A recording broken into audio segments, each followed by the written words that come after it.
Hello, everyone. There I am. Okay, so let's check whether this is working. Give me one sec. So already we have sound. That's good. Now all that's left to check is whether you can actually hear me and whether I'm actually on the right mic this time. That sounds very good. Okay, great. Okay, so we're here. It worked out. It was super stressful, but it works now. Okay, let me just close that off. All right, there we are. Folks, how's it going?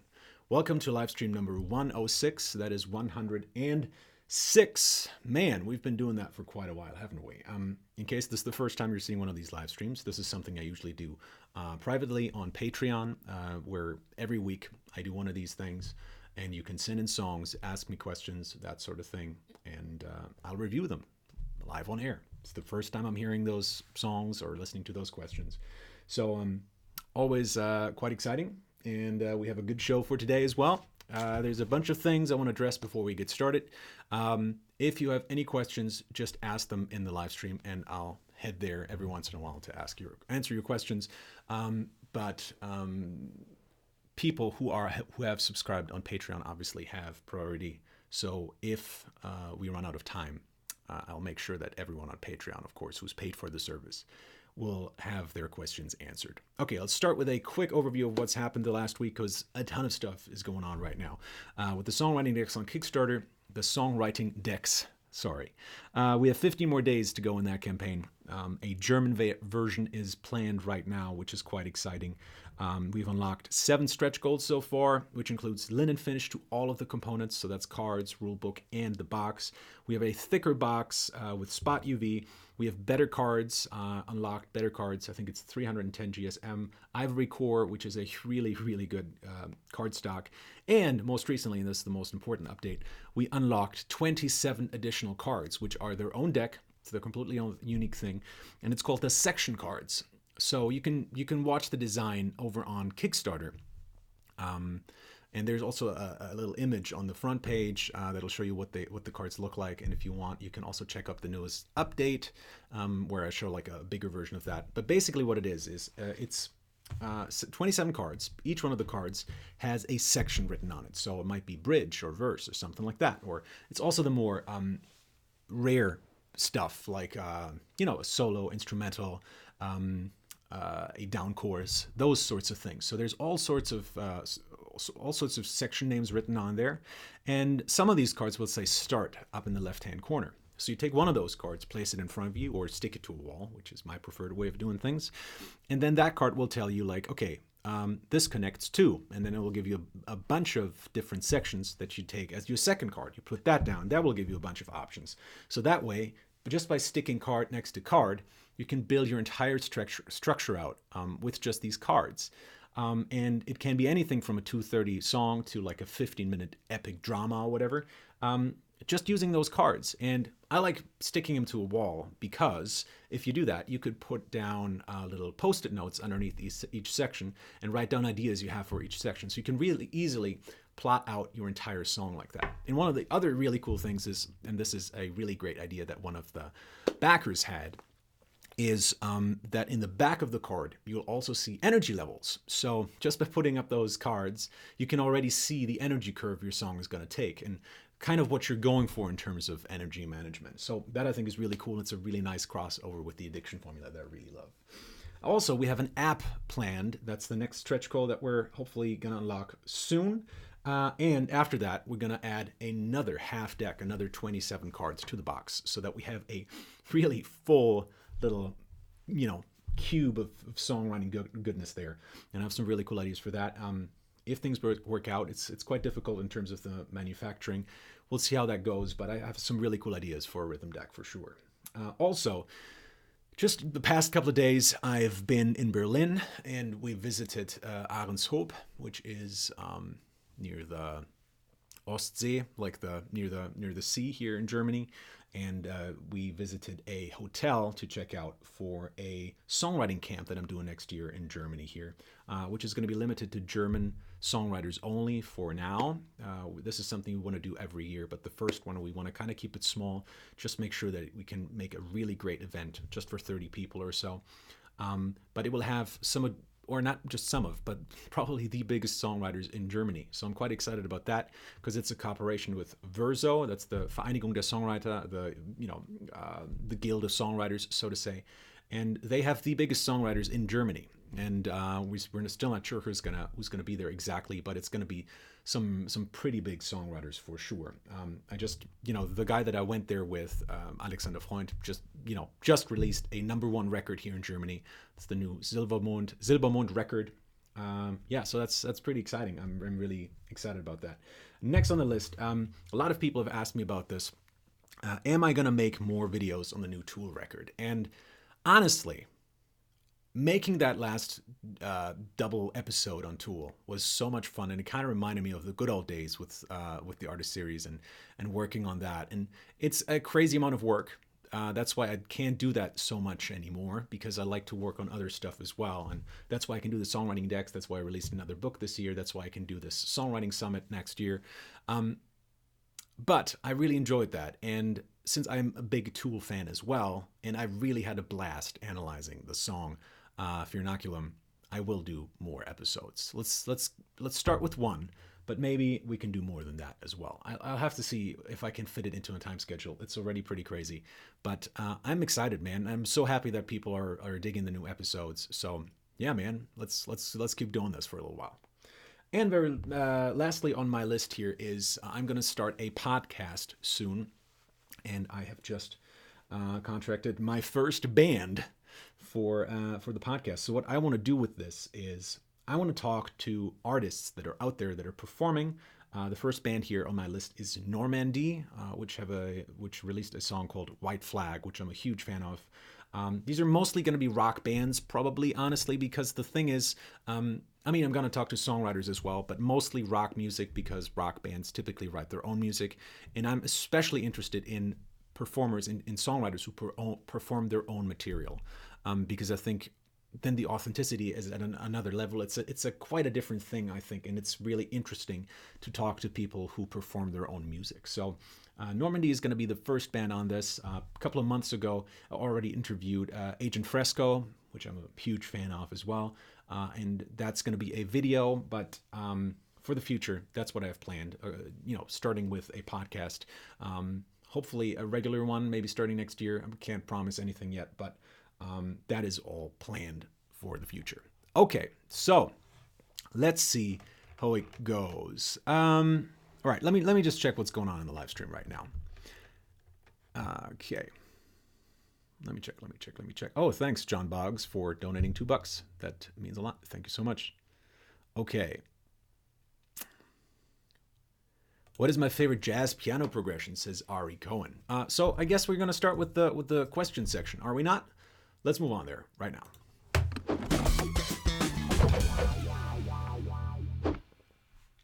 Okay, what is your favorite jazz chord progression, says Ari Cohen. I don't know if I really have one, honestly. For me, chord progressions in jazz, there's like the standard stuff in jazz, like the 2-5-1 and all sorts of variations of that.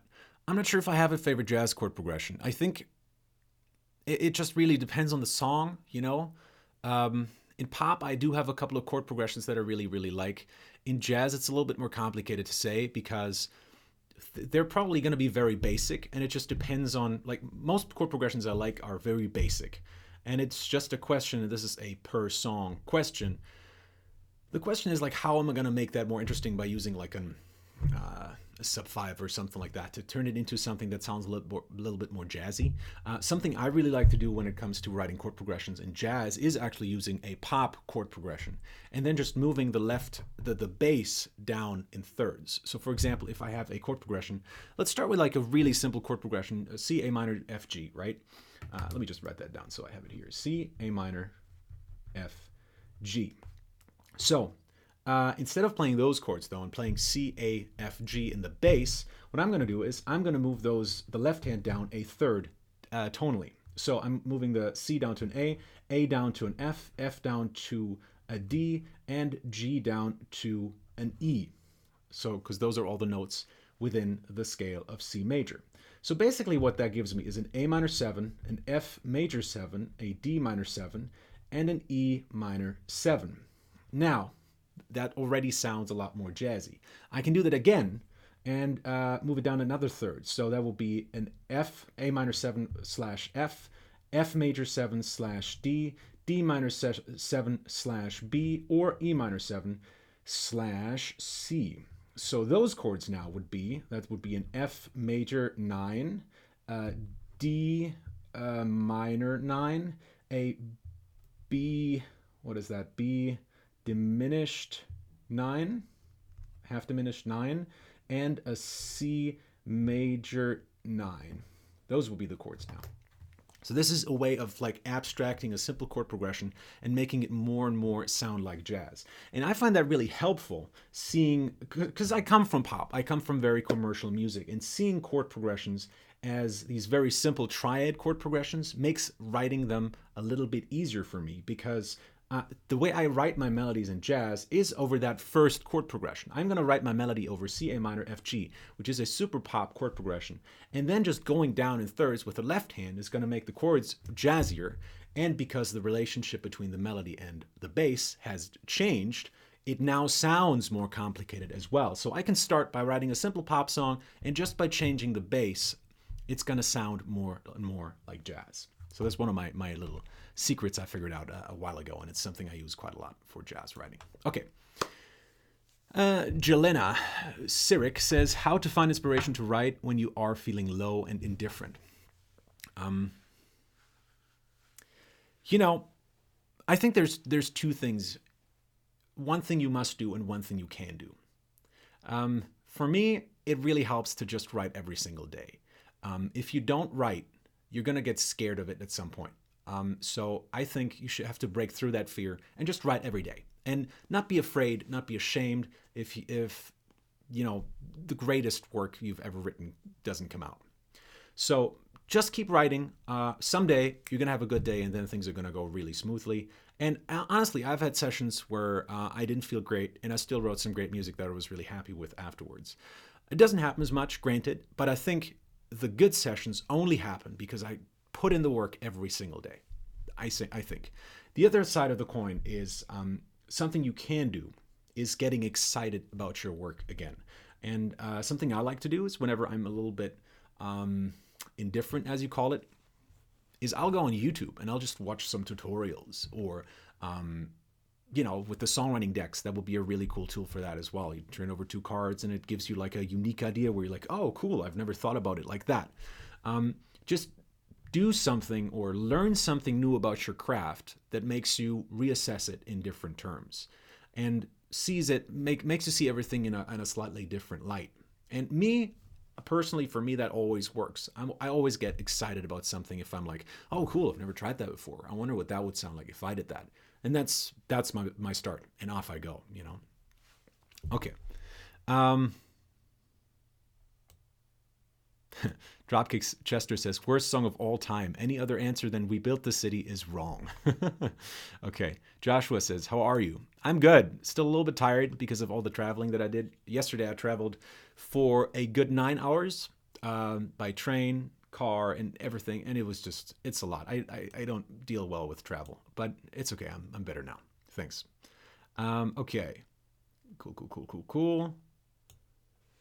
If you know so much about music, why don't you make great songs and aren't famous, says Mateo 1289. It's a good question, honestly. I know it's meant in a facetious way, but no, you're right. It's a good question to ask. Well, honestly, the reason is I started out as a songwriter. Back then, honestly, was just way too young to have any clue about how the music industry worked. Then when I got into it, people told me, well, if you're a songwriter in rock music, that's going to be really challenging if you don't want to perform your own songs. And I didn't really want to do that. Back when I was 15, I wanted to. But a couple of years later, I figured out, what I really like is just the songwriting. I don't really like being on stage performing my songs because my vocals aren't good enough for that. And what I really am good at is the songwriting. And again, someone told me, for rock bands write their own music, so you better find something else to do, pretty much. And back then, I was like, well, okay, if they say it, it must be true. So I saw 2 options that I had. I could either go into pop music and write pop music. something I didn't really want to do back then because I was a metalhead and that was completely out of the question. And the other thing was doing film music or corporate, that sort of stuff, like ads, commercials, radio tunes, that sort of thing. And since I'm a huge movie buff, that seemed very plausible. So I did that for a couple of years. And just as I was breaking into the industry and just as I was having some notable successes, I would say I was doing pretty well in the film industry and the video games industry as well. But then I clocked out. It just wasn't for me. That was also the moment when I realized, like, this is not what I want to do.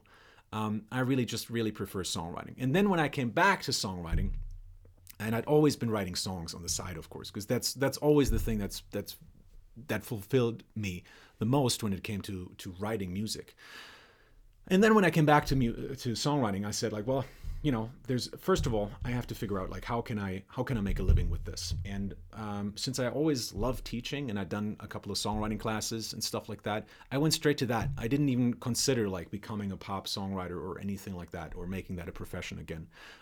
And so I kind of skipped that part altogether, you know. And now I do write songs with other songwriters in co-writing sessions, and you know, I've written some stuff, but holistic songwriting is my job now, and it is a lot of work. So I don't think it's difficult to do that and also have a songwriting career, because a music career is probably the most intense career you could possibly have. It is a ton of work, and holistic songwriting is already a ton of work. So you can't have both. You have to make a decision. Now, that being said, I wrote an album this year for my own personal project, Kano Head, which comes out next year. But again, I'm not going to pursue this as my main thing, and I can't. Holistic songwriting just is too much work. And for myself, I love teaching, I love helping people, and I love changing people's lives with the stuff that I teach. So for me, that is more valuable than having a song in the charts. That's my personal thing for me. And I understand that not everyone is going to agree with that, but for me, that is the greatest joy in the world, to see someone's eyes light up when I tell them something and they're like, oh, wow, I never realized that. Oh, that makes so much sense. Now I can do this. I can go off and do this, you know. That's what I'm here for. That's what I really enjoy about holistic songwriting, and that's probably why I don't make great songs and aren't famous. That being said, I do think the Kano Head record is full of great songs, personally, and the people I've shown it to so far have agreed. So, and I think I'm a good writer as well. I haven't shown that much here on this channel yet, but and I'm not sure if I even want that to change, because, you know, the Kano Head record is an alternative rock / metal record, and I know a lot of you aren't going to like it. So, not even sure if I want to release it through holistic songwriting right now. It's a complicated question. Anyways, moving on. Okay, hello. Matthias Scherer says, yes, first time I've seen you live. Cool. How should I get started with my career, says Justin. Honestly, if you're pursuing a career in songwriting, I think the best way to do it is to just write a lot of songs and up your quality every single time. Like, constantly work on getting better at what you do. That's 90% of the business, is just that. Write with as many writers as you can, and you are going to be successful eventually. Seriously, that's really how it works. Try to write with as many writers as you can. And the last 10%, I would say, is go to events near you. And by that I mean, like, there's songwriting camps, like there's master classes, there's all these things. That's how I made my break in the film music industry, as I was just starting, is I went to all these master classes, and one of the master classes was a Conrad Pope masterclass on orchestration. Conrad Pope, if you don't know, is John Williams' orchestrator. He has done everything from The Hobbit to Jurassic Park. He's a beast. He is the biggest orchestrator in America right now. Still, like, and he's been doing this for a long, long time. And he actually wrote me a recommendation, and that for me, like, he listened to one of my compositions for a scene that we'd done all together, and he loved it so much that he said, like, hey, I could write you a recommendation if that's what you want. And that was, like, huge for me, obviously, and that changed a lot in my personal career. And that's how it works with songwriting as well, honestly. Like, I have a couple of friends who are songwriters now, and the way it worked for them is just they work with as many possible artists as possible, with as many different songwriters, and they all ended up at a publisher or a recording studio or with a record company. You know, you're going to end up in places eventually if you keep doing good work. That's just how it works. But again, 90% of it is just doing great work. Okay. Some nice comments here from people. Thank you very much for that, Leo. Okay, how can I get ideas for my music? Um, I mean, it's a big question. I think the songwriting decks that are on Kickstarter right now, to toot my own horn here, I think are a really great tool for it. So go check that out. Okay.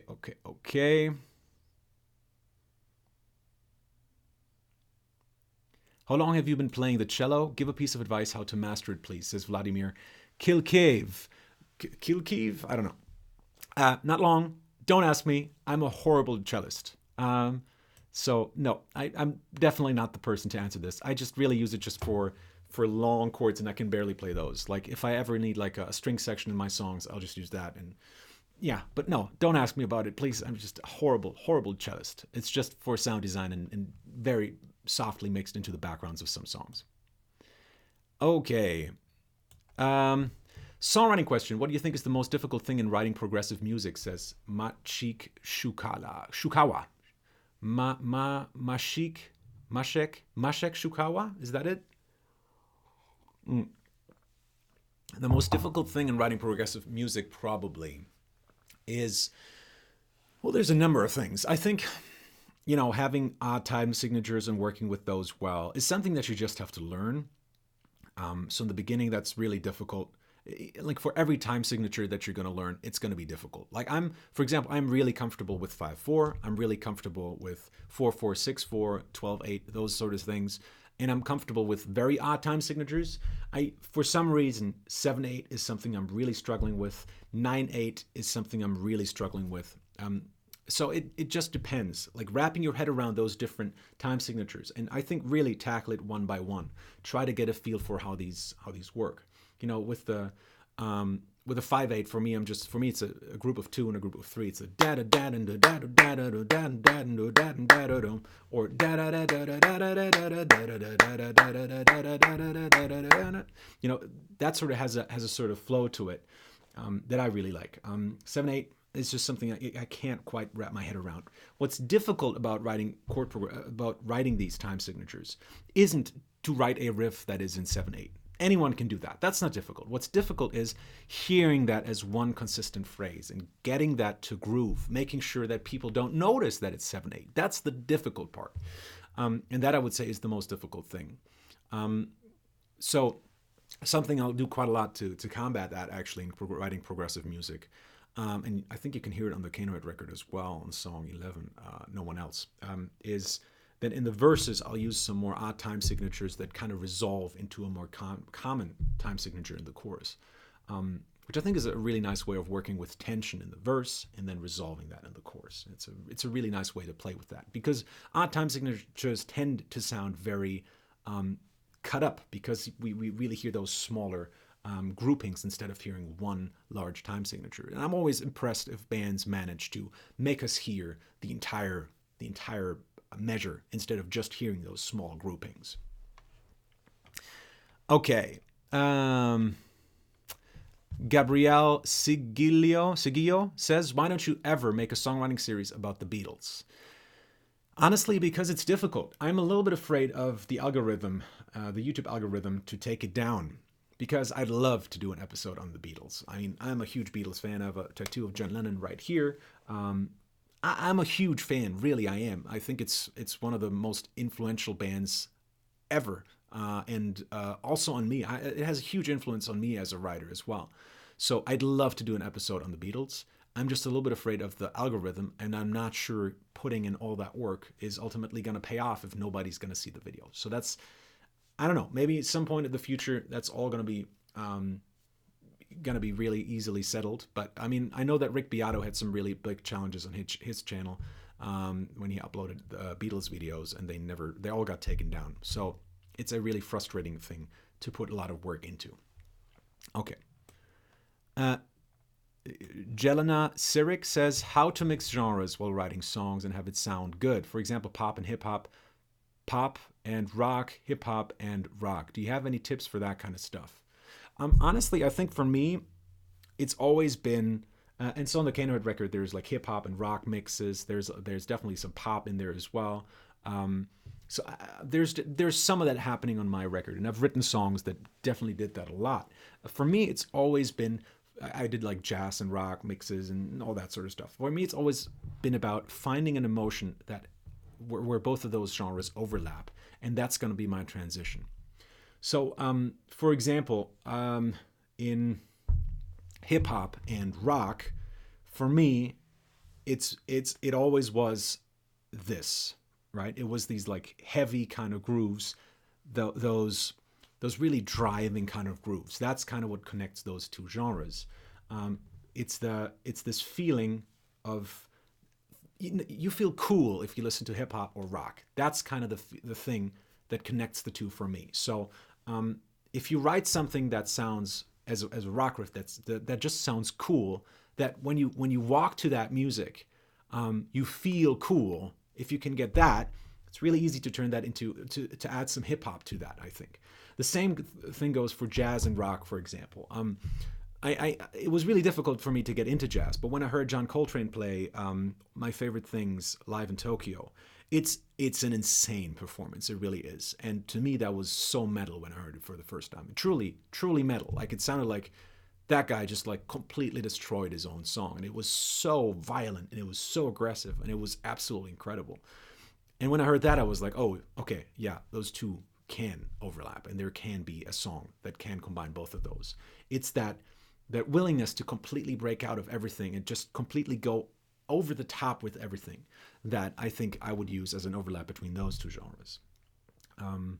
Yeah, so those are just two examples, but basically what you're trying to find is like, where do those genres overlap? You focus in on that, and then you can kind of dive into each one of the two genres independently and add elements from both. Make sense? Okay. Euro American Bear says, am I a bad parent if I decide to tour? This question plagues me. I wish I could answer that, man. I can't. I'm not a touring musician. I'm a songwriter, so I can't really say. I've talked to musicians who've been on tour. Tours end, unless you're touring all the time. I think it's fine. It's something you have to check with your significant other, and your kids probably a little bit too. And you have to check it with yourself, like whether you're okay with it, but I can't answer you other than giving you a very generalistic kind of answer here. Cesare Augusto Giorgini says, would you be okay if I or anyone really did an Italian version of the artist series exclusively related to Italian artists? I would obviously credit you and advertise your works/books. Dude, go for it. Like, I'm always happy to see more analysts on YouTube that do a great job with analyzing music and bringing that message out into the world that music is an art form and it's a craft that really like thousands of hours go into. And if you can get that across to people and show them that this is really work and to be taken seriously, like even the dumbest pop song, like hundreds of hours went into writing that, producing that, putting that out there. If you can get that across through your videos, like, dude, I'm happy. Just obviously you have my blessing. Yeah, go ahead.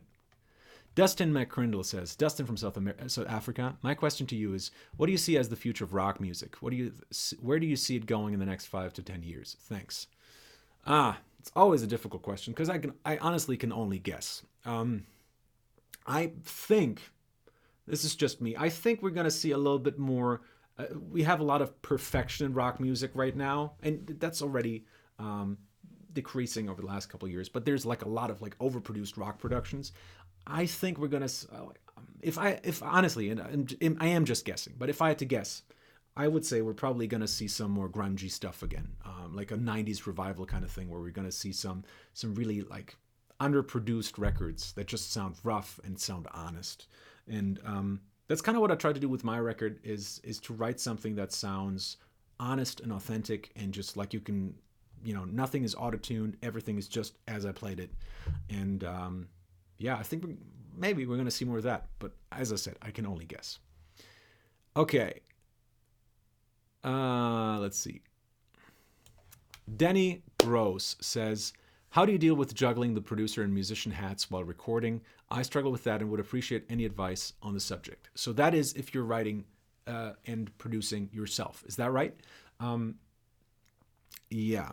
I mean, for me, it's always been both. When I write a song, I write it in my DAW. So I'm always working as a producer on the side as well.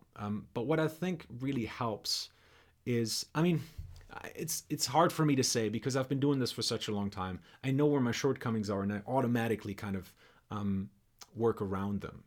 So it's maybe a little bit more difficult for me to say to answer you here. Let me think about this. There is a couple of things that I do. Something I just had a big discussion with Alex, by the way, about is I personally, and Alex very much disagrees with this, which I think is very interesting, and I completely understand that as well. Personally, when I'm writing my songs, I don't record my vocals right away. I'll record them onto a phone or something like that, but I want it to kind of be like and maybe this is just because for the Canehead records, all the instruments on there are me, but I still wanted to create the feeling of there's a band here. I still wanted to get people to feel like this is musicians playing with each other, right? And that sounded completely wrong, and that's not what I meant. But to get there, I wrote the music first. No, I mean, the vocals are always there from the very start. Like one of the first things I'll write is the vocals, but I'll not record it. I'll record it onto a phone, put it away, and listen to it every hour or so. And I'm constantly singing along to the music. And because of that, I think the melody tends to evolve more than if I immediately lock it down by recording it. And for me, that really helps. So that's a lot of small things that I do in order to keep me creative, in order to not get tired of my own songs. Because if I hear the same melody over and over again as I'm producing, that's going to really, wear me out. And that's not something I want. So I found a couple of things that I do that limit my access to the music. For example, I don't export my music as MP3s and listen to them all the time, which is something I know a lot of people like to do. It's fun. I understand. It's so much fun. And sometimes I was like out walking thinking like, it would be so cool to have that song right now. But I think it's good that I didn't do that because every time I went back to the session, I felt great about my music. I was excited to hear it again. And that's kind of the thing that I'm going for, as I want to be excited about my music from the very start to the very finish. And if you listen to it too much, that's going to go away at some point. So there's just two small pieces of advice, hopefully, that help. Oh man, so many questions. Jesus Christ. Okay, you know what, guys? I think I'm going to head on over to Patreon right now. And we're going to go through the questions here a little bit later. Let's see. So here's, we only have 3 questions on Patreon so far, which is probably due to the fact that I said like this is going to be a public one. So we only have 3 questions here. Okay. Aitor. Aitor is, in case you don't know, is someone who always has really deep questions, and those are always really fun for me. Always really challenging, but really fun. Aitor says, question, don't you think that at some level harmony in timbre, how should we call it? I call it timbre because it's a French word, right? So, but let's call it, I don't know, are very similar things. Frequencies in a timbre are like notes in a chord.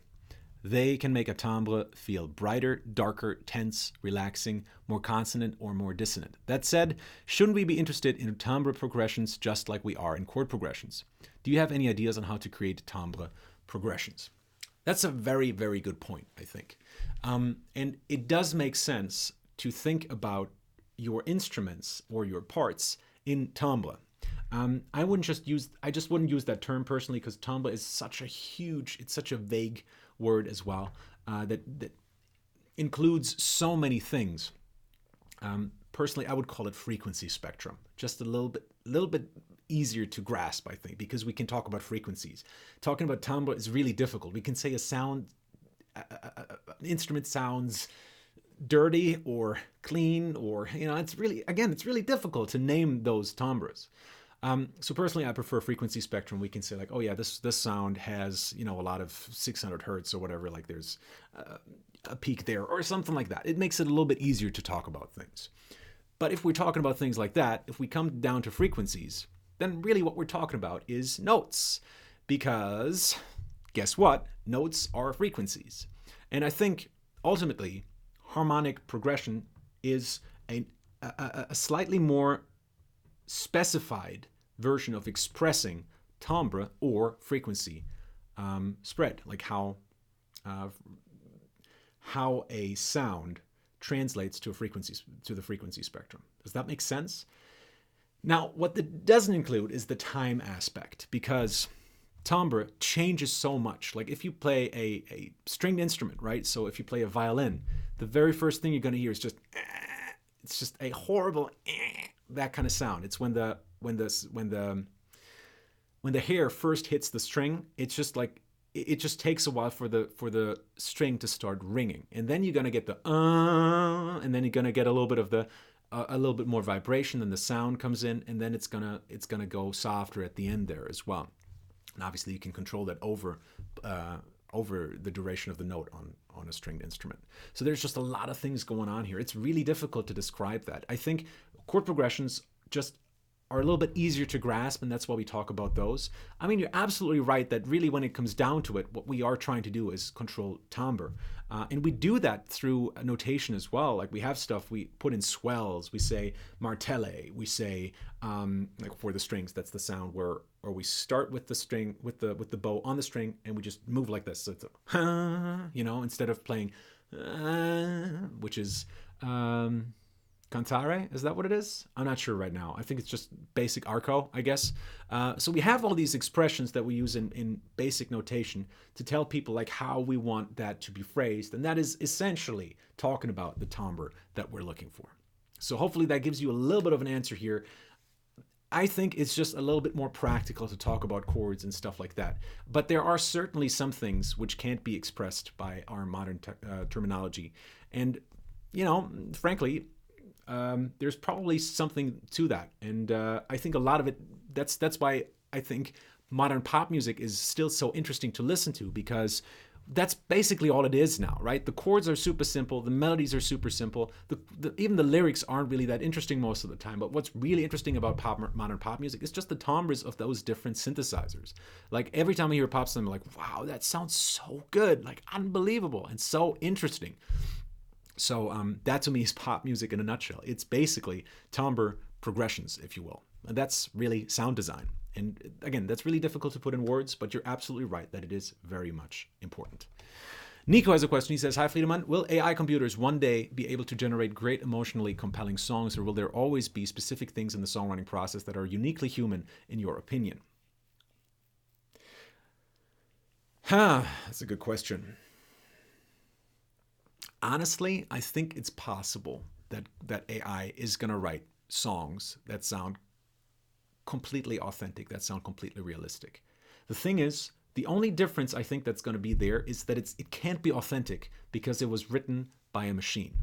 That machine had to be programmed by a writer, presumably by a songwriter. So there's always going to be a certain sound that the machine is going to have, even though you can add in variables and randomness and stuff like that.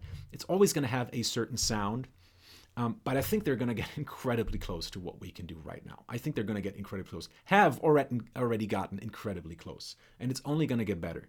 Like a couple of years ago, people kept saying like, oh, what are the jobs of the future? Well, creatives obviously will still have a job in the future because they're the only ones that can't be replaced by a robot. Well, that's no longer true, really, is it? Like AI has gotten incredibly good at replicating, pop song structures and all that sort of thing.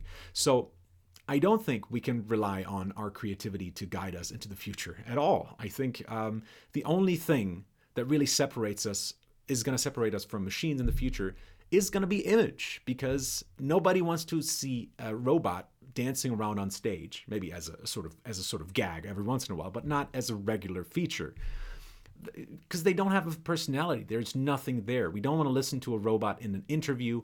We don't want to have, we can't fall in love with a robot. We can't, like little girls can't put up posters of robots on their walls and stare at their abs and go crazy about that. That's just not going to happen, right? So the personality, the image, if you will, the authenticity, that's something that cannot be replicated. But as far as songwriters go, honestly, I'm not so sure. I think for performers, yes. I think that's something, performance itself is going to be something that's going to be very, very challenging to replicate. Songwriting itself, I don't know, because we already write for other artists and it still sounds authentic to people. So if a robot wrote for me, Justin Bieber, and I sing that really authentically like I believe in it, I think it's going to be very, very difficult to tell the difference. So I'm not sure. I don't think it's even going to take that long until that's going to be possible. Lastly, we have a question by Philip who says, "Hi Friedemann, hope you are okay. I'm releasing my song soon, but I'm not sure how to do the stuff related to Spotify. Is there any middleman to get the songs there? Same question for iTunes. Thanks." There's a couple of distributors online. Basically, what you're looking for is an online distribution for your music. You can Google that. There's stuff like DistroKit or, all sorts of things. There's a bunch of things. DistroKit is really good if you're releasing a lot of music every year. That's the one I went with for Kano Head as well. But there's a bunch. There's a bunch out there. CD Baby is another good one. They all have their different pricing models. It just depends on what you're going for and what you want out of it. Okay, and that already ends our section for questions here. How about we go through the questions here one more time in the live chat, and then we head on over to feedback. Okay. Let's see. I'm just going to scroll anywhere and just pick a question from there. Okay, so I got a lot of questions about Arctic Monkeys and Paramore, and it's a little too spammy for me, and I'm a little annoyed by that, so could you please stop with that? I would highly appreciate that. Okay.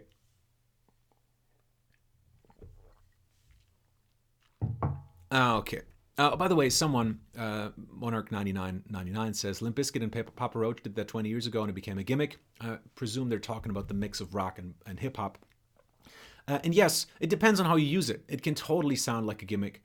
It just depends on your usage of it. I don't think it's completely impossible that we're going to see rock mixed with hip-hop at all. Like, it's totally possible to still mix those two without sounding like nu metal or anything like that.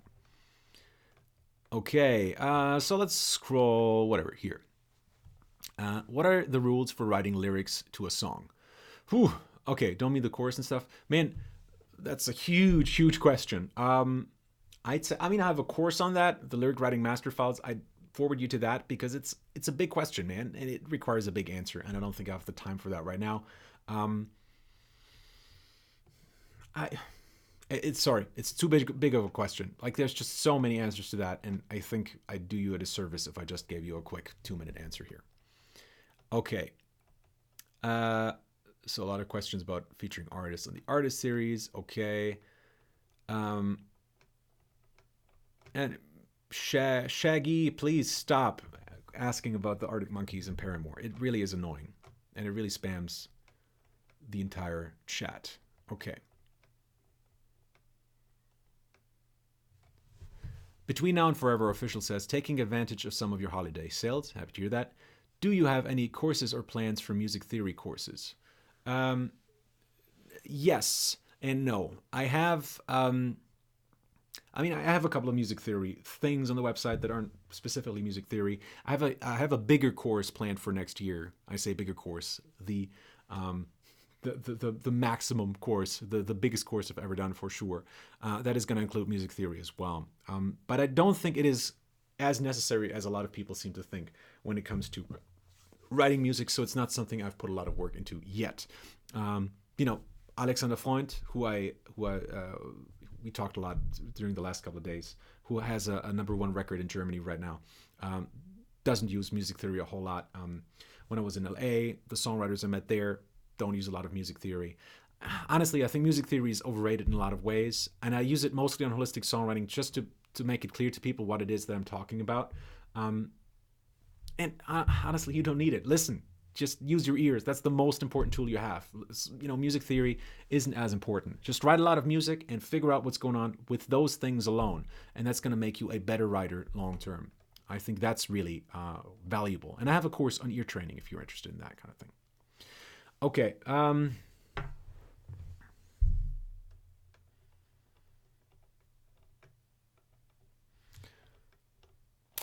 Omri Y says, any tips for stage presence or stage banter? How do I make my audience feel connected with me? Um, Also, not really a question for me because I'm more of a songwriter, but I can forward you to Jens Hilson's hour. Um, if you become a Patreon on the highest tier, you every 3 months you can book a Skype session with me, a one-on-one session where it's just the two of us, and you can ask me anything you want. We can talk about your project. We can do an analysis of your whatever your work is. Instead of taking that, you can also book a session with Jens Hilson's hour, and he's really good at that kind of stuff. Like he's a master at stage performance and music marketing as well. So if you're really serious about those questions, if it's something that really you want to improve on yourself with, then I'd say book a session with Jens. He's really really good at what he does. Okay. Everything I Wanted says do a video on how Billie Eilish writes her melodies. I did already, didn't I? Yeah, I think the I did a video, Bad Guy, which already included some melodic analysis, I'm pretty sure. Yeah. Okay. Uh, Ayush Singh says, how do I practice songwriting? Any tips on composition and arrangement that you'd like to share? How do you practice songwriting? By doing it. Honestly, is the answer. There's only one answer: by doing it. You just get better by doing it, because there is no great songwriting out there. That there is no such thing. There is maybe commercial songwriting, which is why I'm talking a lot about commercial songwriting on my channel. But there is no right song. You can write anything, and if you're happy with it, that's a good song. Then you've succeeded. So the only way to get better as a songwriter is to write a lot of music, to analyze what you've done, figure out like, I really like that. I don't like that. So next time, let's focus on that and do that again. And that's going to teach you your own process for writing songs. And that's really who you are as a songwriter, is your process. That's your sound. That's your image. So that's what you work on. Write a lot of songs. Something that can really help with that is the songwriting decks, which are on a Kickstarter right now, because they're just going to give you a lot of prompts, a lot of ideas, a lot of inspiration for different ways to attack the beast that is songwriting. But honestly, just write a lot of music. That's all it is. Any tips on composition and arrangement I'd like to share? It's also a big question. Let me think. Is there anything that comes to mind really quickly? I mean, it would be very specific things.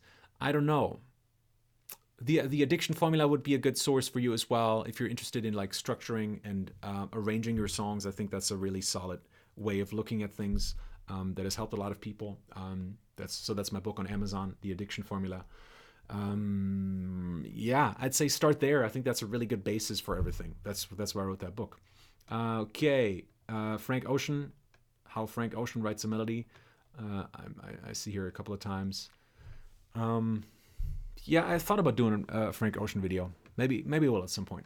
Nothing planned for the near future though. Okay.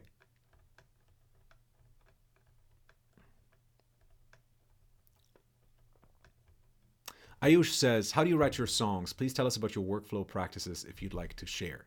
How do I write my songs? Man, I mean, it's different for every project that I do. If I write for a different artist, I'll much more start with image and trying to figure out like what is it the person really needs to say right now? Like what is the authentic thing for that person to sing about? If I'm writing for myself, that's much easier, and I'll usually start with the music much earlier and just figure out like, what's a cool riff that I want to put in this, and then I'll develop it from there. And for my own projects, lyrics aren't as important. So it's just, it depends on the project. But if you're asking me about writing the Kano Head record, a lot of the times it just started, as I said, on a riff on guitar that I sort of expanded over an entire section. Then I kind of took parts of that and turned that into a verse, and figured out a chorus as soon as I could. And from that point onwards, pretty much all I was writing, I was only singing it. So I came up with, as soon as possible, came up with a melody line for the chorus, then as soon as possible with a melody line for the verse, and then kind of puzzled together lyrics that fit those melody lines that I'd already written. And at the end, it's really just like figuring out like, hey, what's missing here? How can we transition from this section better to this next section? Are the energy levels okay? Is the chorus big enough? Can I do something with the verses to make them a little bit more interesting? So once you have a basic structure of a song, then I just fire all these questions at it and see like if it breaks from any angle.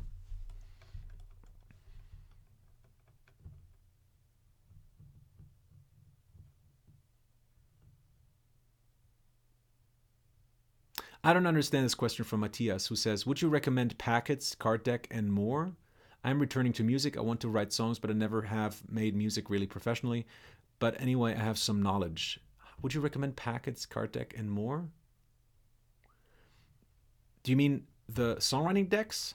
Is that what you're talking about? If I would recommend them to you if you are just returning to music? I mean, yeah. First of all, I mean, I think they're not that expensive for how many cards you're getting.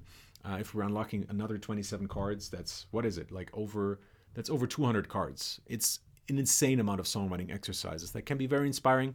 And I think it's for anyone, really. That's how I created it. Like, there's definitely some very challenging stuff in this, but there's also some very light, very simple exercises just for anyone. So, I mean, it's just a fun little tool for songwriters, or, it can also be a very serious tool for very serious songwriters, depending on how you use it. Okay. Let's do a couple more, and then I'm going to head on over to the songs, and we're going to do a couple more questions at the end of this this stream here. Okay. Sorry. By the way, I'm butchering all your names. I'm sorry, guys. Arihant Baid says, hey, Holistic Mentor, I love your stuff. So I'm in an album writing phase. I'm working on my arrangement right now. Can you give me some advice how to go about the process of producing the album? I'm going to give you one quick piece of advice. I think what really is useful, if your computer is strong enough, what really is useful is if you produce your entire track all in one session. It kind of depends on what kind of album you're writing. If it's a pop record with very different instruments for every single song, it's not going to be possible. Like, that's going to burst any machine pretty much. But if you're writing a rock record where you have the same guitar tones for every song, I think it's really great actually to see your entire record just in one big session where, like, from start to finish, you have your entire record split into, those different songs. So you can see them all at once. I think that's a really great thing to do. Because you can really quickly jump from one song to the next and say, like, oh, I have an idea here. I think that could be really cool. How about it just doesn't fit so well here, but maybe it fits over here because that song is just still kind of missing something. Let's see if I can work that in somehow. So just like, it's really cool. It's a very creative thing. And writing an album is very different to writing singles because you have that freedom. Writing a single, typically what we do is we try to push everything in that we have in our head right now. With an album, we can kind of, everything that comes through our brain here, we can say, like, oh, I have this new idea. And instead of saying, like, oh, we have to cram that into this song here somehow, we can say, like, oh yeah, okay, which of the songs could still use that? Well, the bridge in this one here, maybe. Or, well, the pre-chorus in that one, I don't know, I'm not really feeling that. Maybe we can do something like that. And that is one of the coolest things about writing a record, seriously, is that you have that freedom. At least in my opinion. Alexander Freund and Silbermond, they wrote their entire record, which is on number one at the charts if you're just watching now. Right now, they wrote the entire record, song by song. So, everyone works differently, but for me, that's what was certainly one of the coolest things with writing the record for Kano Head, is that I had every single idea that I had, I could just kind of figure out, like, where does it work best. So every song at the end was equally good. Okay. SuperRant13 says, with Post Malone's new music and My Chemical Romance's return, I'm hoping we see rock return to the mainstream a bit. It already is, honestly. It's a very, very slow burn, but I think it is coming back. Heavy metal right now is the fastest growing genre in music, and I think that's gonna continue. I think, honestly, there's going to come a point where pop music is just going to get a little bit boring because we are hearing the same sounds over and over again. And it feels like we're not evolving enough. We are still evolving, but not evolving enough with that genre to keep that going for another 10 years. So I do think we're going to return to some more authentic stuff. So right now, things are getting more and more synthy and we're using less and less real instruments. But at some point, there's going to be a twist and all of a sudden, real instruments are going to be cool again.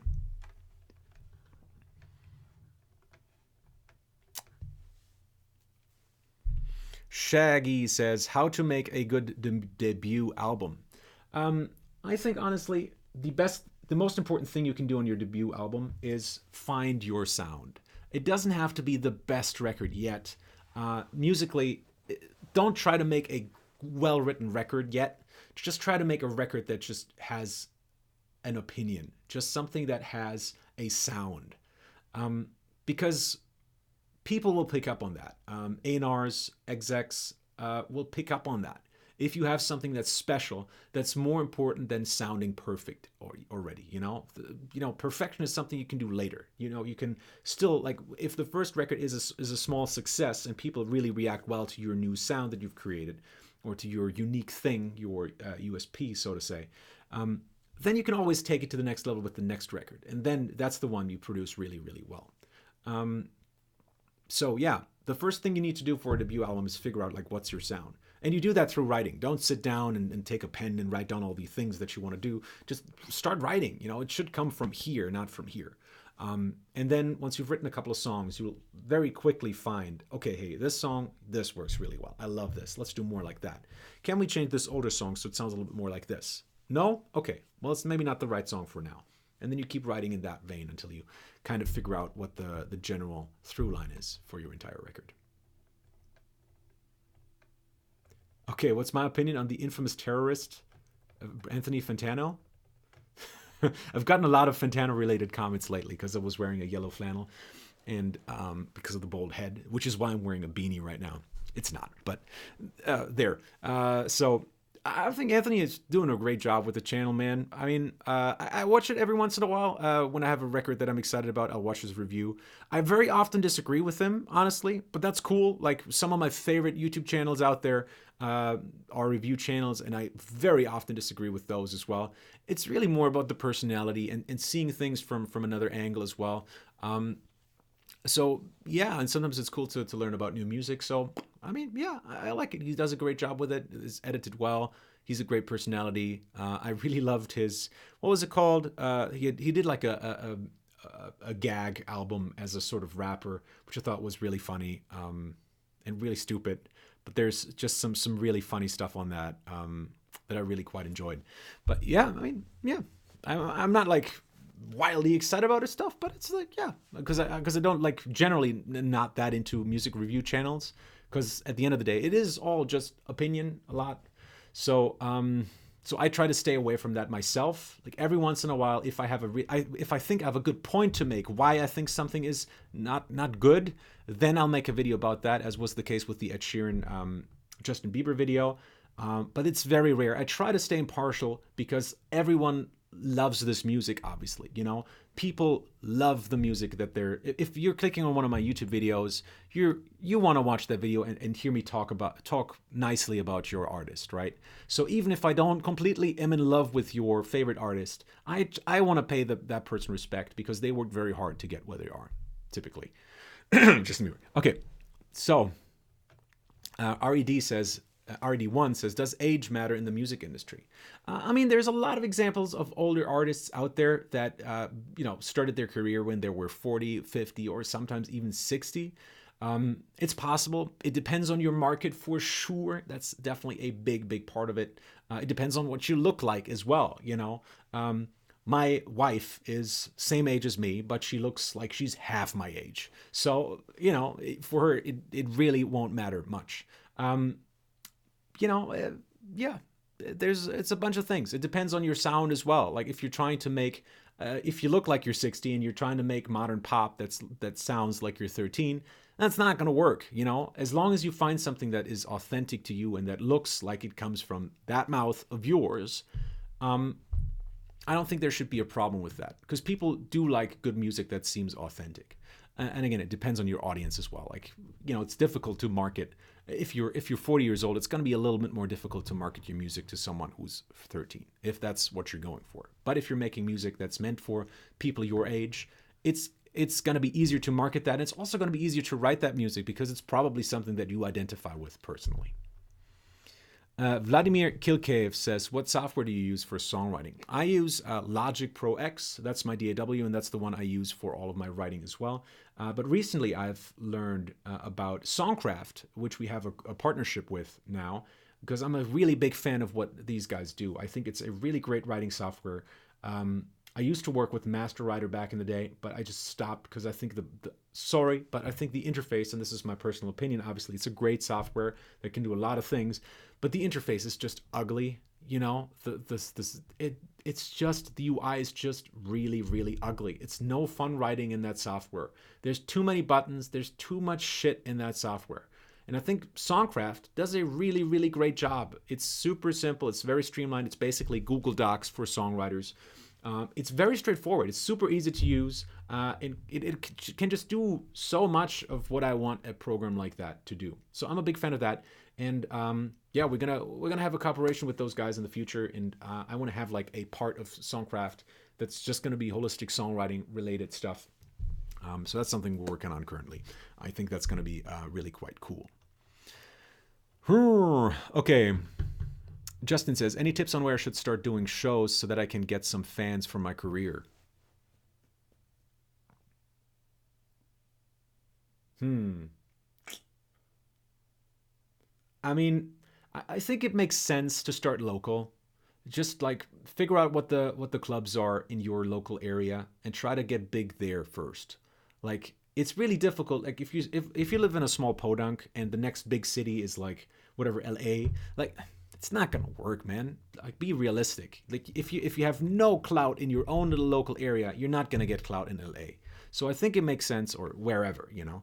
I think start locally. If you live in Nashville, obviously like start there. But if you live on the outskirts of Nashville, start there. Like build your fan base there and then spread out from there, because there you have the most power. Like you don't have to travel far. You can really bring it home there, and people can talk about, like you're the little the secret everyone has. Like what do you call it? The secret tip is how we translate it into German. The you know what I mean, right? Like become what do you call it? Anyone know? Nah, so what? Cool. You get what I'm saying. Start locally and then slowly expand. It also makes sense to move to some of the big cities. You know, Nashville, New York, LA are the three big ones. But I'd say do that once you have already built yourself a little bit of a following and you understand what the music industry works, how the music industry works, and who you are as an artist. It's really, you're going to get devoured in LA, New York, or possibly even Nashville if you don't know who you are as an artist, because there's so much competition. It's going to be really difficult to poke through all the clutter, all these other people who already kind of figured out who they are, if you haven't precisely determined what your style is and what you're good at. Okay. Danny Rudek says, what characteristic do you think defines the hit songs of the last decade? I mean, I have two answers to this. Like the snide answer would be to say that none of them are exactly the same. You know, I think if you really want to have a big hit, it's got to be somewhat different. Like people got to be like, wow, this is new, this is different. Like, and I want to hear that all the time now. Because if it's too much the same, like everything else they've heard this year, then why would I want to keep listening to it, right? So it's got to bring something new. The other answer would be if you're really looking for something that unifies all of them, it would be sound design, production.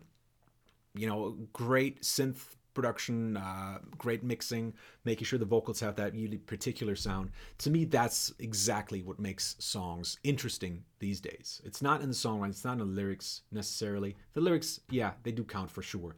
It's not as much in the performance as it used to be. It really is. Well, performance obviously is still a huge thing, so I shouldn't say that. But performance and sound design, production, to me, are like the two things that have been a constant over the forever, really. Like, but ever since synth music became a thing, it's really been a thing ever since then. Okay.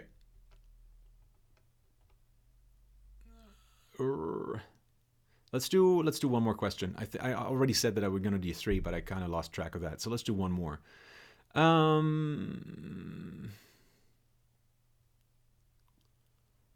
What do you do if you have a lot of tunes and lyrics but can't put them together? Says Anupa Bizaria.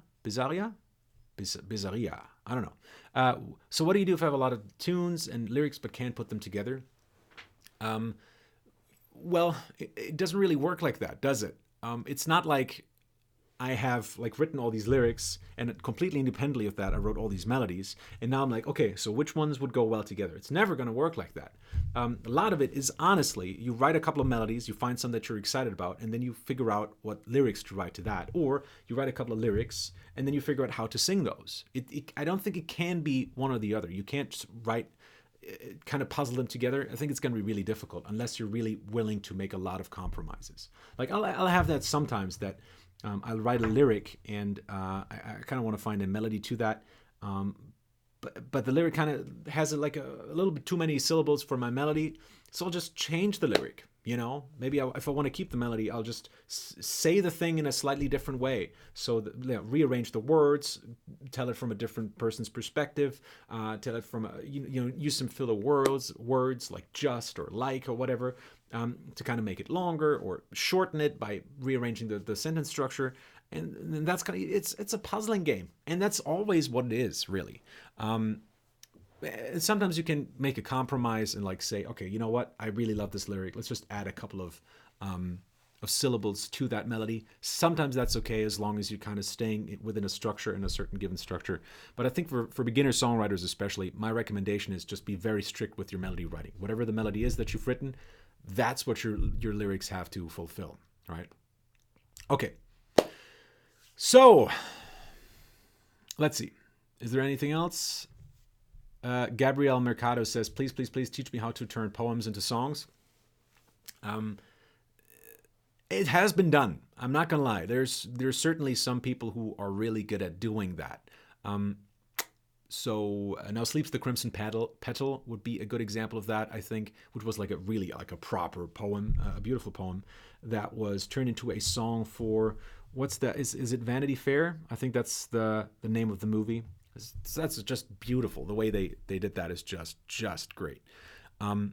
So it is possible to turn actual poetry into lyrics, but it is challenging, and you have to have some requirements that the lyrics need to fulfill. Like in terms of the length of the lines, they should be fairly even, so it's a little bit easier to press them into melodic lines. And honestly, it's going to be a lot of compromise. So to me, when I'm writing my lyrics, if I start with lyrics first, I'm going to write down some ideas, but I'm not really going to settle exactly on what I want the sentence to flow like. I'm going to check first with the melody, and then it's going to be a back and forth between the two. So it's more figuring out, like, what is it that I want to say? Here's a melody that goes well with that, and let's see if we can get that together so both of them feel great. Okay, so that's pretty much it. We're going to come back to the live stream after the songs, and I see a lot of people asking about Max Martin. I mean, get the addiction formula. Honestly, it is pretty much Max Martin's formula as far as I can tell. And just listening to hundreds of his songs, I think that's pretty much what it is. I mean, there's probably more to it than just the addiction formula, but it's one aspect of what he does, explained in depth. So if you're really interested in that, honestly, just get the book. Okay, so that is the end of that. Let's move on to the songs.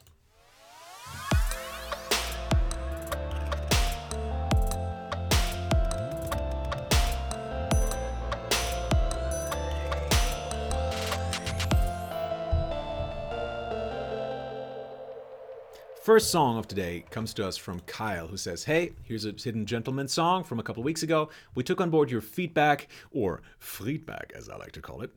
Looking forward to hearing your thoughts on it now. Okay, this is called Two of Us, Second Look.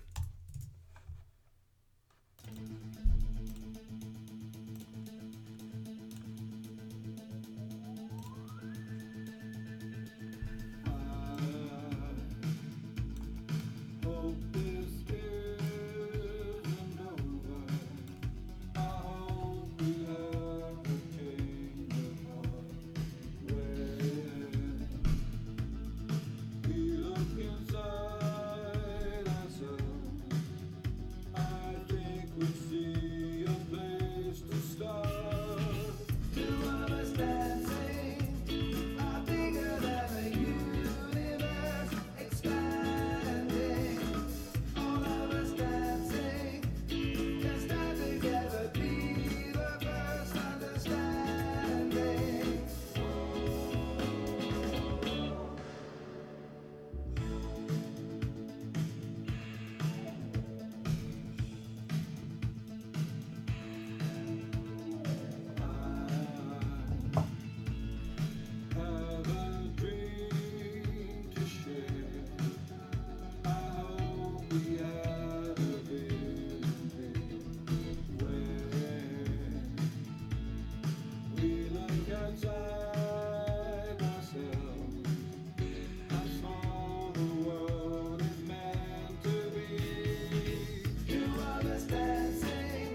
Hey, a cool ending. I love it. Very cool, man. Very, very cool. You guys did some really great work on this. This flows really, really nicely now. I really just have two small comments, but this, to me, already works really, really, really well. Two small comments. So, I mean, take it as you will. You could either change those things about this song or just take it as inspiration for the next. Two things. I think the first time the chorus hits, it's still a little bit of a okay, what just happened kind of moment, because the vocal sound is so different. And so what I would maybe try to do is maybe add like a very subtle kind of backing chorus, backing vocal that introduces your higher vocal a little bit earlier, so it doesn't come as such a huge shift in the chorus. So that's good. I'd also kind of teaser the chorus just a little bit earlier, build that tension towards the chorus just a little bit earlier. It feels like it's, sorry about that.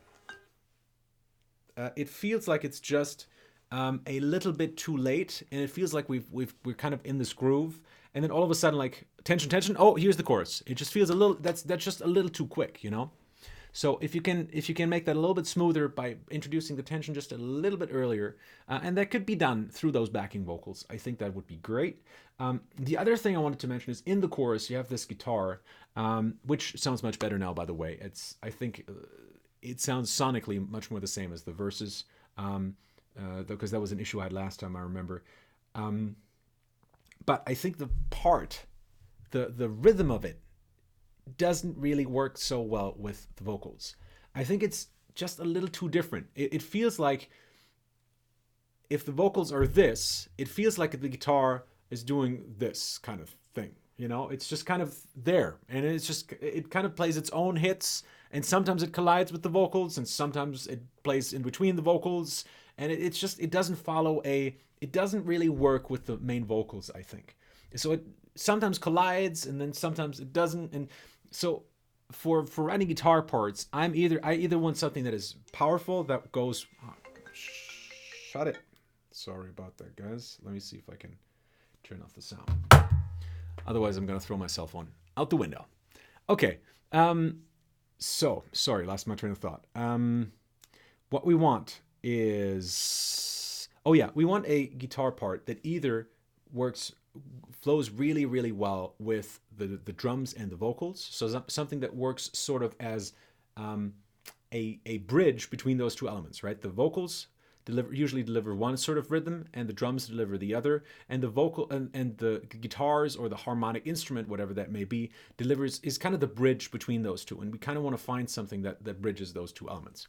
So simplest example of this would be Ed Sheeran's Shape of You, right? We have the bass drum, the drums are basically just playing like a 4 on the floor, right?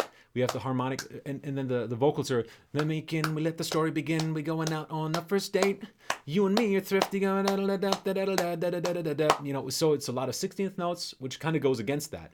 And now what does the harmony instrument do? It plays the don don don don don don don don don don don don, and it kind of bridges that over, right? Because it adds, so that this is just quarter notes, and the other one is just is adding in those 16th notes already. It's like hinting at that, but it still has that quarter note feel to it a little bit, because it does hit those important quarter notes.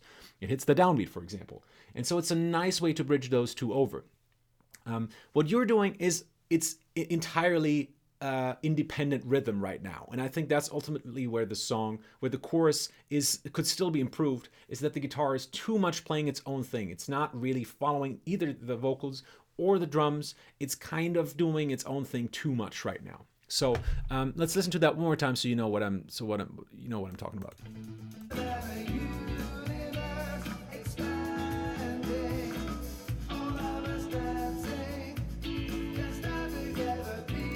So it kind of plays the da da da da da da da da da da da. It does play something that we have heard before, but it just doesn't connect the two very well. So I think if you played something more like da da da da da da da da da da da da da da.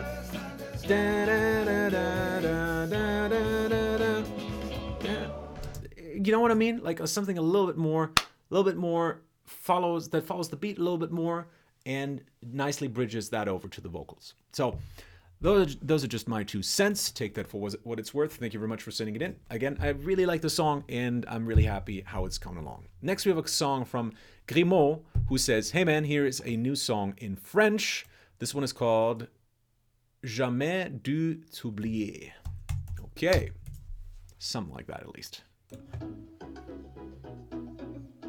Oh, j'aurais.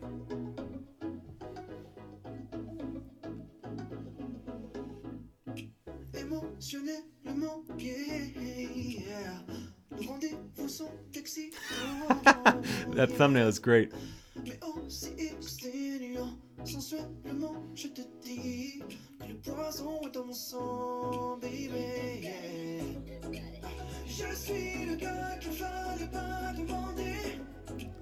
Tu m'as pris dans un état fragile. Dans ton étau, je ne peux plus respirer. J'espère qu'au moins lui le sait. J'aurais dû t'oublier. J'aurais dû t'oublier. J'aurais dû le buter pendant qu'il était encore temps. J'aurais dû t'oublier. J'aurais dû t'oublier. J'aurais dû le buter pendant qu'il était encore temps. Émotionnellement, yeah. Le fossé s'est creusé quand t'as parlé de lui avec une voix d'enfant. C'est vraiment inquiétant. Ça se voit tellement que tu l'aimes comme un mort, que tu me blesses sans remords. Je suis le gars qu'il valait mieux réparer. Là c'est le second rôle. Dans ma tête c'est un aller simple pour Paris. Mais je retourne dans le vide. J'aurais dû t'oublier. J'aurais dû t'oublier. Oh yeah, cool man. Pendant qu'il était encore temps. J'aurais dû t'oublier. J'aurais dû t'oublier. J'aurais dû te buter. Pendant qu'il était encore temps. J'ai pas écrit depuis des 1000 ans, mais voilà, tu m'inspires. Je t'invite à faire preuve d'un peu de pitié. J'ai cristallisé sur nos défauts. Un duo qui s'épanouit dans le vice. On s'embrouillait pour des trucs basiques. Nos esprits s'étaient faits à l'idée. Je me suis mouillé dans cette histoire, mais maintenant je pleure pendant que toi tu transpires. Dans les bras d'un fils de... Ses couilles tu lui as déviglé dans ce corps que j'ai touché depuis 1000 vies. Quand le vent aura fini de tourner, tu verras ma tête dans la nuit. Tu verras quand le vent aura fini de tourner. Tu verras ma tête dans la nuit. J'aurais dû t'oublier. J'aurais dû t'oublier. J'aurais dû le buter pendant qu'il était encore temps. J'aurais dû t'oublier. J'aurais dû t'oublier. J'aurais dû le buter pendant qu'il était encore temps. Pendant qu'il était encore temps. Pendant qu'il était encore temps. Pendant qu'il était encore temps. Pendant qu'il était encore temps.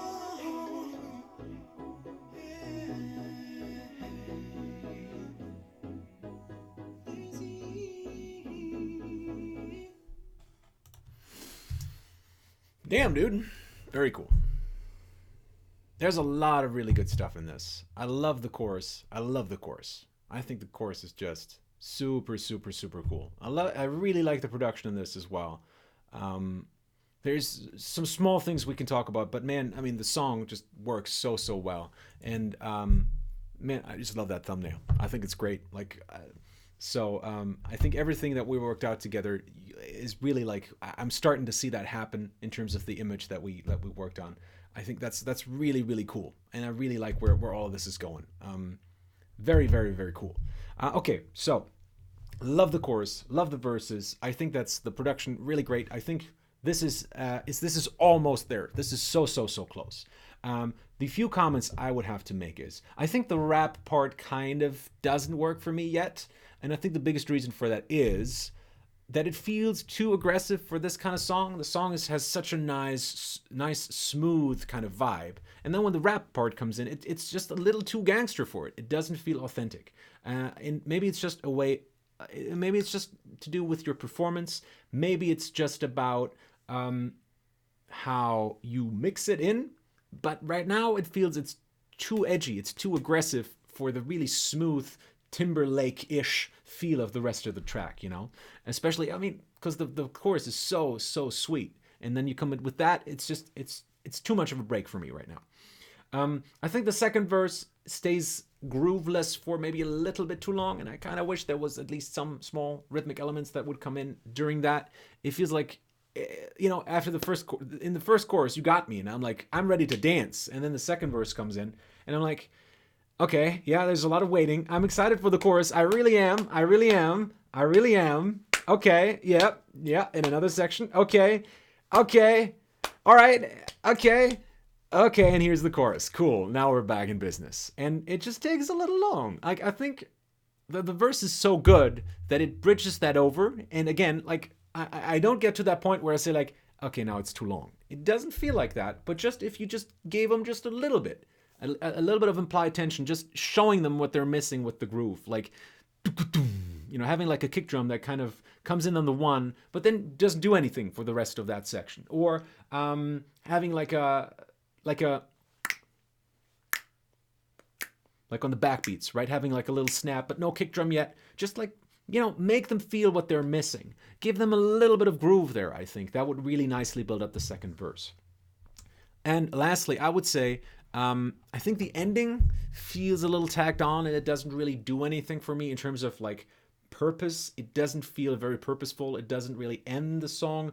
The ending, it's okay, but it feels like since you have such a nice ending for the chorus with the whole, why don't you just end it on that, like da da da da da, and have like the band do the hits with that, like da da da da da. And that's the end of the song, right? Just end it on a high note. Right now it feels like you're attaching something that just kind of brings the energy back down. Like if you ended it in that chorus, which is so super cool, so great, I think you would leave people wanting more. Right now it feels like you're adding a little bit there at the end that makes them go, oh, okay, all right, and now it's over, I guess. You cut it out at the moment when they're at their most excited, and I think that would be right during that moment. But otherwise, dude, I'm super excited about this. This sounds really, really great. I think the chorus sounds absolutely perfect. Really, really loving this. So very, very good work. Cool. Next we have, maybe let's look into the chat every once in a while. What do you guys think? This was Grimaud, GrimauD.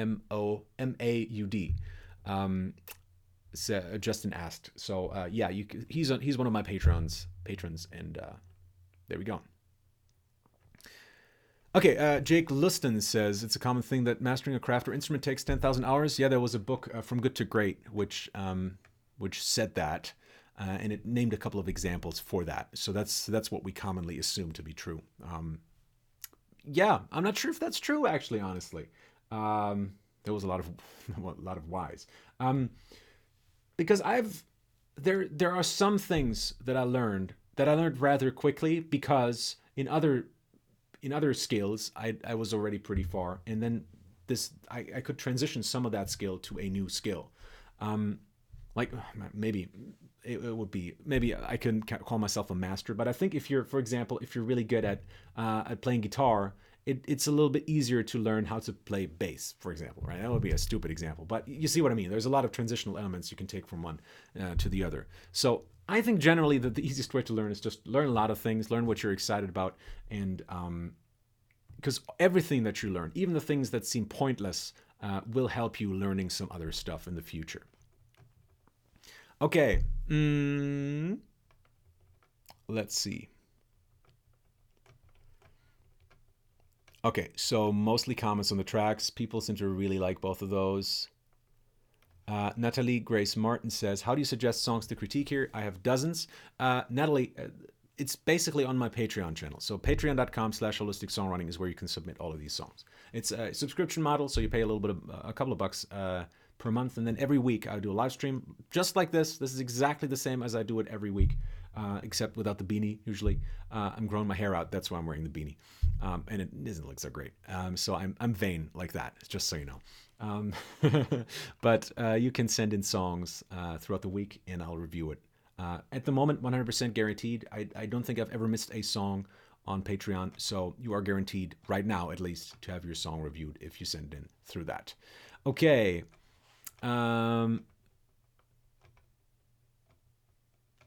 Dmitry Gorlov says, what are the Christmas chords?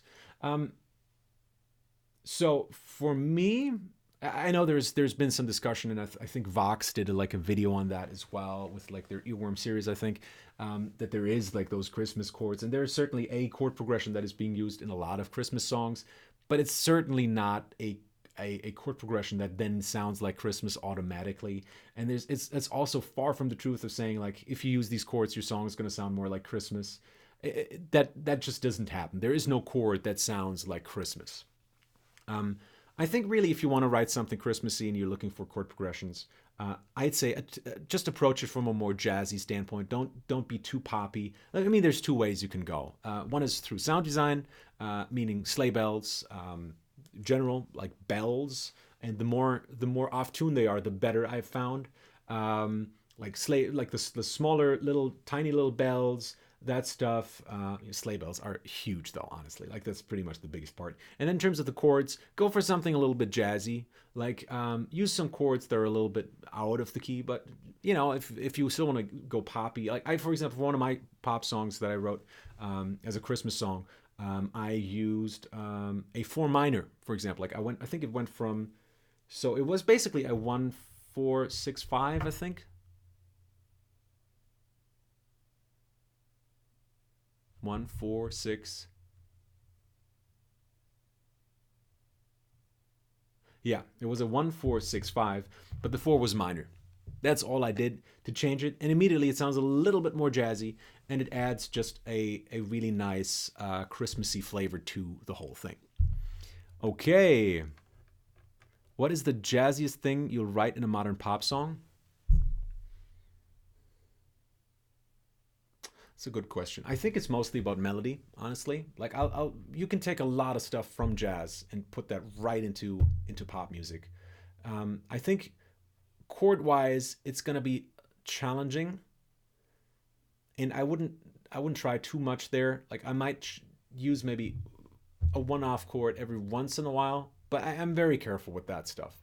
When it comes to melody, you are pretty free. Like you can do a lot of stuff with pop melodies because you've got some of the best singers are in pop music. There's no question about that, in R&B and that sort of thing.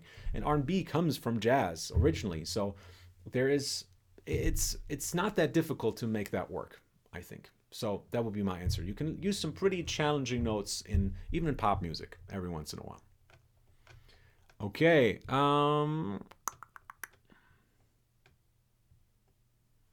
King K says, all the songs I write are in a different genre, so how do I know what my own style is?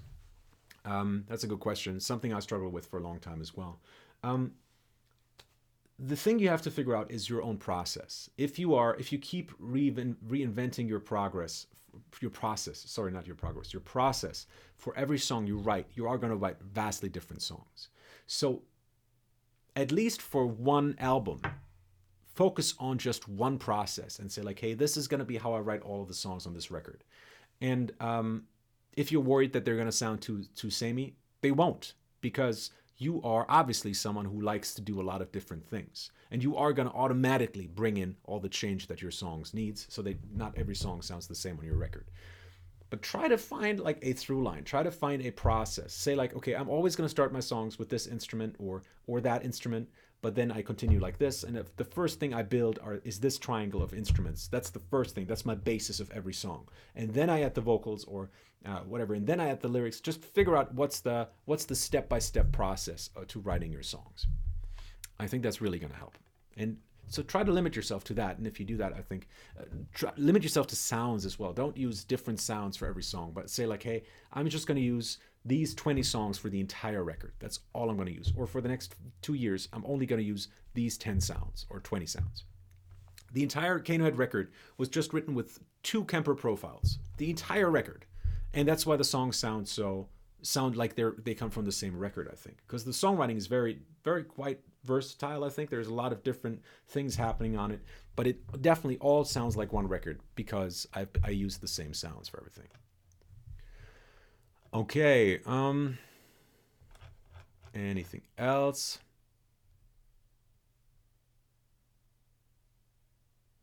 Jim says, at which moments / parts do diminished chords usually pop up in pop songs? If they do, they don't.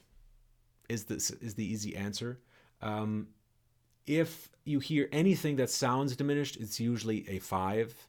So if just as a simple example, if you're not aware of this, but the upper structure of a 5 chord is a diminished chord. So if we're in C major and we have the 5 there, so GBD, that's the G major chord, yeah. If we expand that to a G7, so GBDF, then the BDF in that chord, that's a diminished chord. That's a B diminished chord. Yeah, makes sense? So if we hear that at all, it's gonna be there. So if we have, let me see if I can grab a guitar here. Let me check. Hope this is in tune at all. Okay, that's fine. So if we're in C, and this is not in C because this guitar is down tuned to A, but so we're in C, yeah? Let's pretend we're in C. And this is the 5 now, yeah? So then basically, sorry. Then this chord here, that's the 5, yeah? Or maybe more like this. Sorry. Rather, maybe.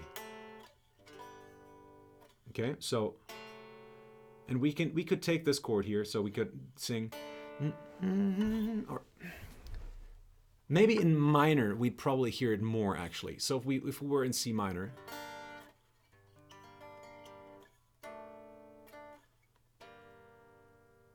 so we get a sound like this.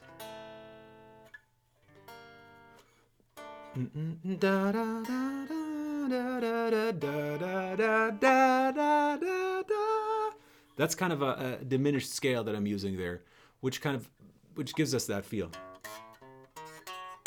right?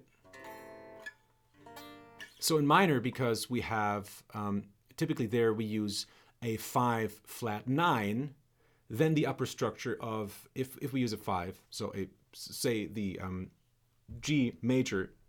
Okay, got to start at the beginning here. Okay, so the 1 is going to be a C minor, correct? The 5 would technically be a G minor, but since we're going to use harmonic minor here, it's going to be G major. Okay, if we go up the scale and we add more options to this chord, what we're going to get is first the flat 7, of course, to make it a dominant 7 chord, and then we get a flat 9. In major, it's a 9. In minor, it's a flat 9. Okay, so so we get this kind of sounding, right? That makes sense in minor, and in major we get this. So hear that? So that's the difference between the major 9 and the minor 9. And because we have that, we get, if we look at the upper structure, so again, G, B, D, F, A flat is a G major, G7 flat 9, and B, D, F, A flat, that's a fully diminished chord, and that's where we're going to see this. And so that means, and because that is a chord that can be inverted infinitely,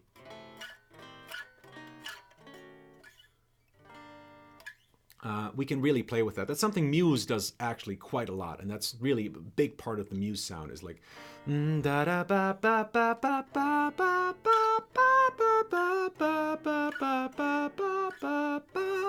see what I mean? So we can then turn that B diminished chord into a D diminished chord, into an F diminished chord, into an A flat diminished chord, back into a B diminished chord, right? We can use all of those voicings instead of the 5 because they are just the upper structure of the 5.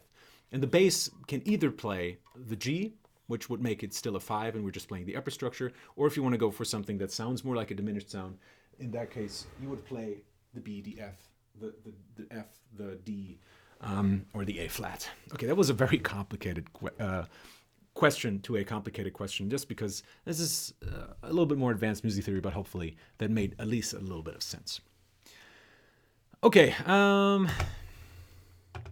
Jim says, what about suspended chords then, if they pop up? Suspended chords. I don't work with suspended chords a lot personally, but it is something that I've always wanted to tackle a little bit more. We see it a lot in like just, we suspend the third of a chord for a little while and then we resolve it back to the third. We see that sometimes. In a lot of pop music, we don't see a lot of triads anymore, so we don't get a lot of suspended chords either. We don't even get triads really. What we have is like a bass line that plays the bass notes and we have a melody that sings the melody. And that's really it. And there's not really harmony to fill that out all that much. And if there is, it's typically triads. It's typically very simple, or it's sort of melodies that are stacked on top of each other to create a sort of harmonic backbone. And then we might, in that regard, if we have a horizontal line in the harmony parts, then because of that, sometimes we'll get like we'll go into a sus2, a sus4 because of that, because the voice leading then makes a little bit more sense. But other than that, like in modern pop music, we don't really see those a lot, I don't think. Well, I mean, always open to examples if someone has a good counterexample of that. But I can't think of many songs in the past 5 years maybe that have used sus chords. So yeah, would be interesting if anyone has some examples of that though. Okay. Grezko says, what's your opinion of the lack of music theory in modern hip-hop and Latin music? Reggaeton. Do you believe that modern songwriting doesn't need a strong theory and talent in order to become a hit? Doesn't need strong theory. It depends on how you look at it, because technically anything you hear on the radio has very strong theory baked into it. It's just a question of whether the songwriter intended that or knew what they were doing. So it's a difficult question to answer, really. It doesn't really make sense to ask this question, I don't think, in that regard, if you look at it from that light. Talent, it depends very much on the genre. There's certainly genres out there, and reggaeton is certainly one of them, where talent doesn't seem to be a major player in the success of a track. Because a lot of the times what people forget, as musicians we like to forget, that what people listen to music for is not the chords, it's not necessarily the talent, it's about the culture that comes with the music. And hip-hop in particular is really strong in culture. Like it's the culture that surrounds hip-hop is really, really strong. And if you are in this culture, if you feel what these rappers are singing about or rapping about, it's going to make so much sense to you that it's going to be really hard to listen to anything else, just because, again, it's the culture. It's not the chords. It's not the performances. If the rapper is like super high while they're singing it, then we don't diss the track, because like we might as musicians, but a listener of hip hop will not diss the track because the performance isn't good. They will love the performance because it's so shitty, because the person was high. They'll say like, oh wow, that guy, or they'll be like, oh wow, more like that probably. That guy was so high he didn't even like show up sober to his own recording session. You know what I mean? And that to them is just like, wow, that's cool. Those guys just don't give a shit about anything. And so that's part of it. It's the culture. That's really what's important, I think. And in certain genres, rock music, for example, even certain parts of rock music only, because grunge may be a different thing, a different question altogether. But their skill is very much part of what listeners expect of the music. Like they go to a concert because they want to hear great music. They want to hear it played really, really well. If I go to a Steve Vai concert, I don't want to hear someone who's like baked on the microphone, just like slurring their lines, don't really care, messing up their looks the entire time. I want to hear someone who's really freaking good at what they're doing, right? They can be high if they want to. They just shouldn't fuck up the solos. That's the most important part to people, I think. You get what I'm saying. All right, I think I've said enough here. Okay, Roses by the Chainsmokers, ESUS 2. Okay,